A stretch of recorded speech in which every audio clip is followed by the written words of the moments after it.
we decide to be a cycle breaker within our family, we are not only healing ourselves, but we are healing our children and the future generations. What we're doing is we're taking a certain behavior, certain values, morals that were not only instilled in us, but were instilled in our parents and their parents and so on. And we are deciding that that behavior, that thought process, the way that we go about situations is no longer serving us in the best, most healthy way. It's not functioning for us anymore based on the way we're showing up and the way we want to show up.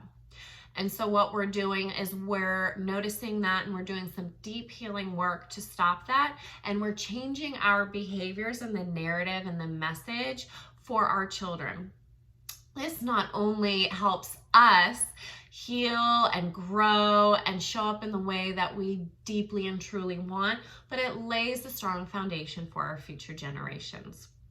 So cycle breaking is when we take these messages, both on macro levels, ones that were very clearly stated, very obvious, very well verbalized values, or even micro ones that weren't outwardly discussed, but we got certain responses and behaviors from our parents that inwardly communicated that what we were doing was not okay, and there was a certain expectation to behave or respond to fit these values.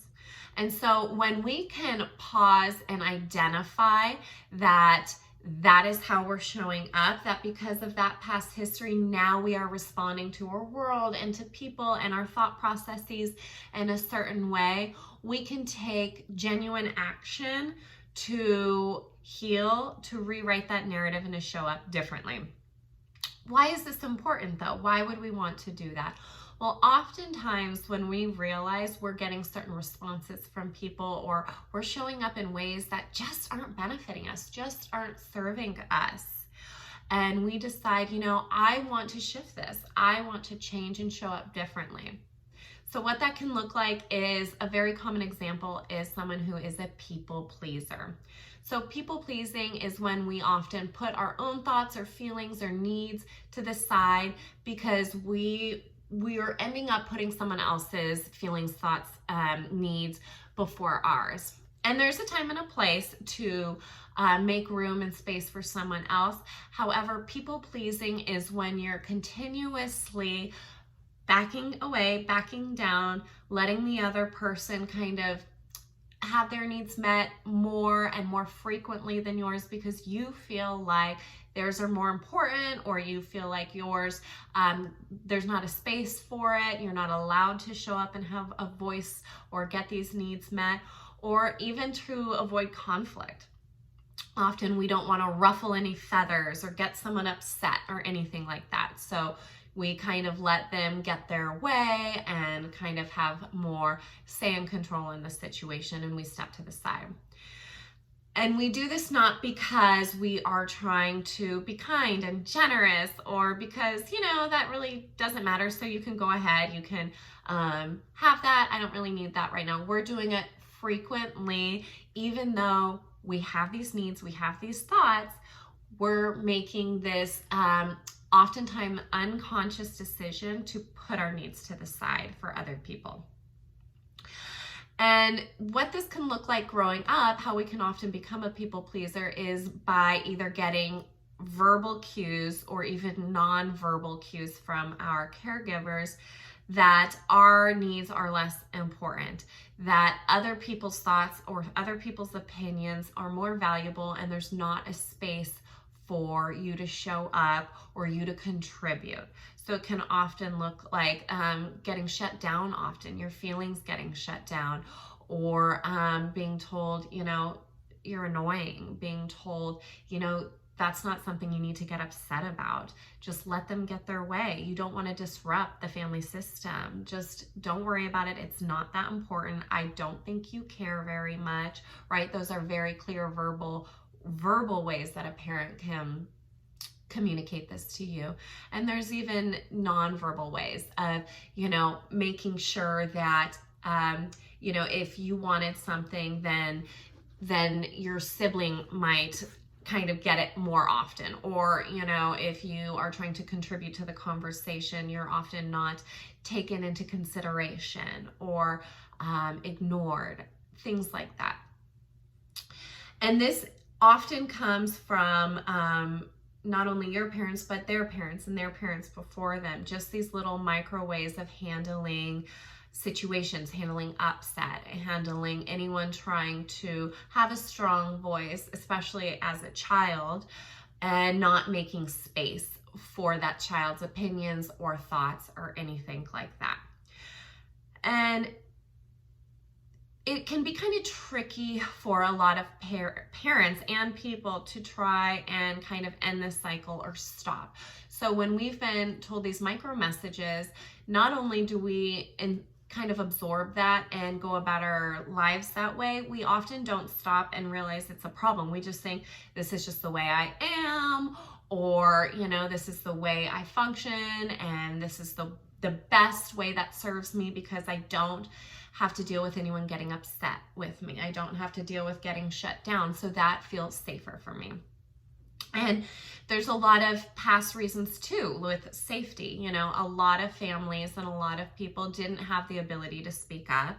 There was not space made for them in their family. And what would happen if they would speak up or go against the grain and push back against whatever was being instilled in them?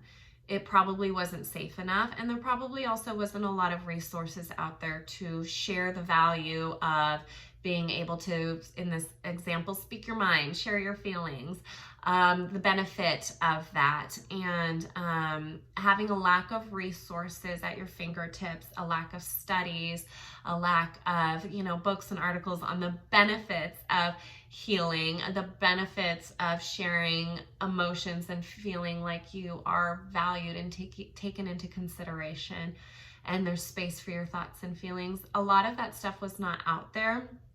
There was misinformation before too. And we live in an age now where there's more acceptance around mental health. There's more space for these kind of conversations. And so that self-healing is now at a forefront. And we're more able to do this with the conversations and the resources at our fingertips than previous generations. So how we do it, how do we go, okay, you're right, this people-pleasing tendency within me isn't working anymore. I want to be able to stand tall and share my thoughts and feelings and get my needs met too. So the first thing is really recognizing and realizing, hey, this is how I'm showing up and it's not really working for me. So just calling it out and identifying what it is that you would like to repair and how you'd like to show up differently. And then kind of recognizing those past. How were these messages communicated to me? How was conflict handled? How was there space made for my feelings? Was I allowed to have a voice when I did have a contradictory opinion? How was it received and handled? And how were those messages, that response from other people around me, whether it was your caregivers or just other people in the world throughout your life? How did that response land, and what did it communicate to me? Did it shut me down? Did it quiet my voice? Did it make me feel small and insecure? And then really calling out that, you know what, my voice matters. What I have to say is important. It's valuable. And really rewriting that script and narrative for yourself. And there are lots of different ways to do this deep healing work. There's EFT tapping. You can work with a therapist on narrative therapy and really helping explore these past interactions and even past traumas that have kind of dampened this beautiful spark and this beautiful light within you. And you can do a lot of helpful therapeutic approaches to try to heal that.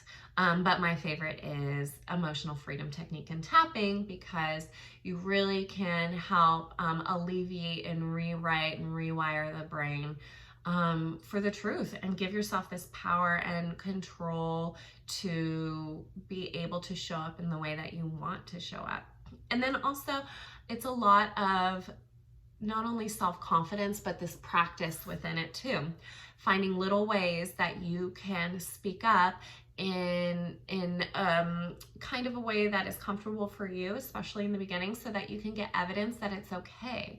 It's okay if you ask for a need to be met and someone receives that and allows it, and you get this evidence back that, hey, it wasn't so bad. I got a positive response. It can be safe to do that. And then the more we have that and practice it, the more that it becomes more of a subconscious way that we can show up in our day-to-day lives. So that would look like, if you have the people-pleasing tendencies, that would look like setting a boundary with someone. That would look like saying, hey, I don't really appreciate this, and this is what I'd like to see differently. Is that something we can work out together?